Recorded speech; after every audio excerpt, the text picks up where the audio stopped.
کسی شخص کو یہ اجازت نہیں دی جا سکتی ناظرین، چاہے وہ خدا کا ماننے والا ہو یا انکار کرنے والا ہو، کہ وہ اللہ تعالیٰ کی شان میں گستاخی کا مرتکب ہو۔ اس حوالے سے سورہ آل عمران کی آیت نمبر 181 ملاحظہ فرمائیے۔ اللہ فرماتے ہیں بے شک اللہ نے لوگوں کی بات سن لی جو کہتے ہیں اللہ محتاج ہے اور ہم غنی ہیں، اب ہم ان کی ساری باتیں اور ان کا انبیاء کو ناحق قتل کرنا بھی لکھ کر رہیں گے، اور روز قیامت فرمائیں گے کہ اب تم جلا ڈالنے والے عذاب کا مزہ چکھو۔ ناظرین، جہاں شان الوہیت میں ایسا جملہ کہنے کی اجازت نہیں جس سے گستاخی کا پہلو نکلتا ہو، وہاں شان رسالت میں بھی گستاخانہ جملے بولنے اور تحریر کرنے کی اجازت نہیں۔ نہ صرف جملہ کہنے کی بات ہے بلکہ نبی کریم صلی اللہ علیہ وآلہ وسلم کی آواز سے اونچی آواز کی بھی اجازت نہیں۔ اس حوالے سے سورہ حجرات میں بڑے واضح احکامات ہیں۔ ارشاد باری تعالیٰ ہوتا ہے اے ایمان والو، تم اپنی آوازوں کو نبی کی آواز سے بلند مت کیا کرو، اور ان کے ساتھ اس طرح بلند آواز سے بات بھی نہ کیا کرو جیسے تم بلند آواز کے ساتھ ایک دوسرے سے بات کرتے ہو، ایسا نہ ہو کہ تمہارے سارے اعمال ہی غارت ہو جائیں اور تمہیں شعور ہی نہ ہو۔ ناظرین، جہاں رسالت ماہ صلی اللہ علیہ وسلم کی آواز سے اونچی آواز کی ممانعت ہو، وہاں اس بات کی کیسے اجازت دی جا سکتی ہے کہ کوئی شخص حضور کریم صلی اللہ علیہ وسلم کے توہین آمیز خاکے شائع کرے؟ یاد رکھیے کسی شاعر نے کہا تھا کہ باب جبریل کے پہلو میں ذرا دھیرے سے، فخر کہتے ہیں جبرائیل کو یوں پایا گیا، اپنی پلکوں سے در یار پہ دستک دینا، اونچی آواز ہوئی عمر کا سرمایہ گیا۔ ایک اور جگہ فرماتے ہیں کہ دنیا کے سلاطین تیرے جاروب کشوں میں، عالم کے سکندر تیری چوکھٹ کے بھکاری، گردوں کی بلندی تیری پاپوش کی زد میں، جبرائیل کے شہ پر تیرے بچوں کی سواری۔ ناظرین، یہ بات تو آپ کو معلوم ہے کہ سورہ کوثر کا نزول عاص بن وائل کے حوالے سے ہوا، جس نے حضرت قاسم رضی اللہ تعالیٰ عنہ کی وفات پر نبی پاک صلی اللہ علیہ وسلم کو اس کے جواب میں اللہ تعالیٰ نے جواب دیا، سورہ کوثر، بے شک ہم نے آپ کو خیر کثیر عطا کیا، پس آپ صلی اللہ علیہ وآلہ وسلم اپنے رب کی نماز پڑھا کریں اور قربانی دیا کریں، بے شک آپ صلی اللہ علیہ وآلہ وسلم کا دشمن ہی ابتر اور بے اولاد رہے گا۔ سورہ لہب جب آپ صلی اللہ علیہ وسلم کو صفا پر اللہ تعالیٰ کا دین کا پیغام لوگوں تک پہنچا رہے تھے تو ابو لہب نے کہا تھا نعوذ باللہ ثم نعوذ باللہ کہ آپ کے لیے بربادی ہو، تو اس بات کا جواب اللہ تعالیٰ نے سورہ لہب میں یوں دیا، ٹوٹ جائیں ابو لہب کے دونوں ہاتھ اور وہ تباہ و برباد ہو گیا، کوئی فائدہ نہ پہنچایا اس سے اس کے مال نے جو اس نے کمایا، عنقریب وہ شعلوں والی آگ میں جھونکا جائے گا، اور اس کی بیوی بھی جو لکڑیاں اکٹھی کرتی ہے اور اس کے گلے میں کھجور کی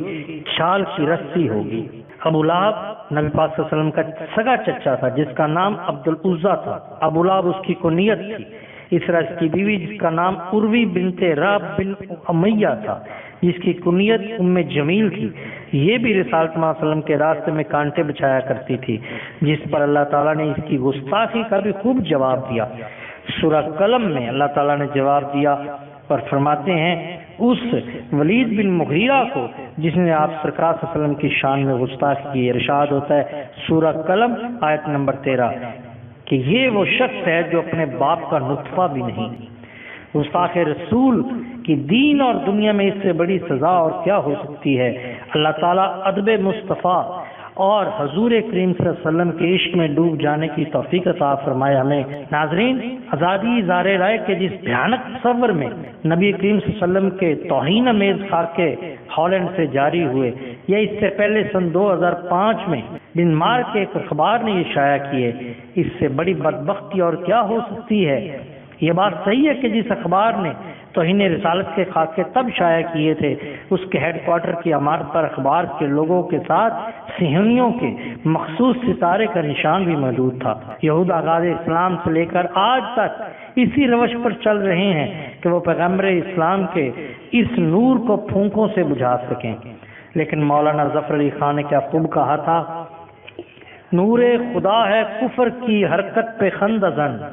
پھونکوں سے یہ چراغ بجھایا نہ جائے گا۔ اب سوال یہ ہے کہ مسلمان تو اس بات کو تسلیم کرتے ہیں کہ شان الوہیت، شان رسالت اور شان ملائکہ کا ادب اور احترام ہر حال میں ضروری ہے اور بہت مقدس ہستیاں ہیں۔ اس کے علاوہ اسلام ایک عام بندہ مومن کے لیے یہ اخلاقیات فراہم کرتا ہے کہ وہ کسی دوسرے مسلمان کو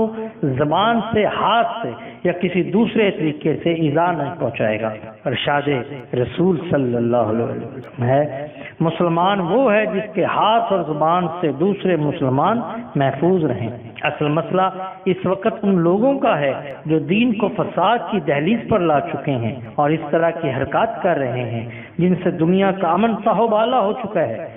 ان کو کیسے سمجھایا جائے کہ اظہار رائے کی آزادی کا مطلب ہوتا کیا ہے؟ ناظرین، دنیا میں اس وقت دو طرح کے طبقات ہیں، ایک وہ جو کسی مذہب کو مانتے ہیں اور دوسرے جو کسی مذہب کو نہیں مانتے۔ مذہب کے ماننے والوں میں یہودی اور عیسائی اہل کتاب ہیں اور باقی سب مشرکین کے زمرے میں آتے ہیں۔ جہاں تک اہل کتاب کا تعلق ہے تو ان سے گفتگو ان بنیادوں پر ہوگی جو تمام مذاہب کے درمیان مشترک ہیں، اور مذاہب کے درمیان مشترک بنیاد خود اللہ رب العزت نے رکھی ہے۔ سورہ آل عمران میں ارشاد ربانی ہے، سورہ آل عمران آیت نمبر 64، آپ فرما دیجئے اے اہل کتاب تم اس بات کی طرف آؤ جو ہمارے اور تمہارے درمیان یکساں ہے، وہ یہ کہ ہم اللہ کے سوا کسی کی عبادت نہ کریں اور نہ کسی کو اس کا شریک ٹھہرائیں۔ اب سوال یہ ہے کہ جو لوگ مذہب کو مانتے ہی نہیں، ظاہر بات ہے وہ خدا کو بھی نہیں مانتے اور اس کی تعلیمات کی حیثیت بھی ان کے نزدیک مسلم نہیں۔ اگر وہ اظہار رائے کی آزادی کی آڑ میں اس طرح کے مکروہ افعال کا مرتکب ہوتے ہیں تو ان سے انسانی جذبات اور عقل کی بنیاد پر گفتگو کی جائے گی، انہیں سمجھایا جائے گا کہ آپ جس طرح اظہار رائے کر رہے ہیں اس سے اتنے کروڑ بلکہ اتنے اربوں انسانوں کے جذبات مجروح ہوتے ہیں، اور جذبات مجروح ہونے کی صورت میں وہ کسی بھی طرح کے شدید رد عمل کا اظہار کر سکتے ہیں۔ اس لیے آپ برائے مہربانی آپ آزادی اظہار رائے میں اس قدر آگے نہ جائیں تو دنیا کا سکون ہی غارت ہو جائے۔ اس میں کوئی شک نہیں کہ مسلمانوں نے دلیل کا جواب دلیل سے دیا۔ مستشرقین نے اسلام اور پیغمبر اسلام، قرآن، حدیث اور طریق اسلام پر جتنے اعتراضات بھی اٹھائے، مسلمانوں نے علمی سطح پر ان کا جواب دیا، اگرچہ وہ اعتراضات اتنے لغو، بے سر و پا اور من گھڑت تھے جنہیں پڑھ کر ایک سادہ سا مسلمان جو ہے اس کا بھی خون کھول اٹھے، مگر جب کوئی دلیل کی راہ چھوڑ گئی اور گالی گلوچ پر اتر آئے تو ایسی زبان استعمال کرنے لگے تو ایسے کینسر زدہ شخص کو ناظرین، ایسے کینسر زدہ شخص کا علاج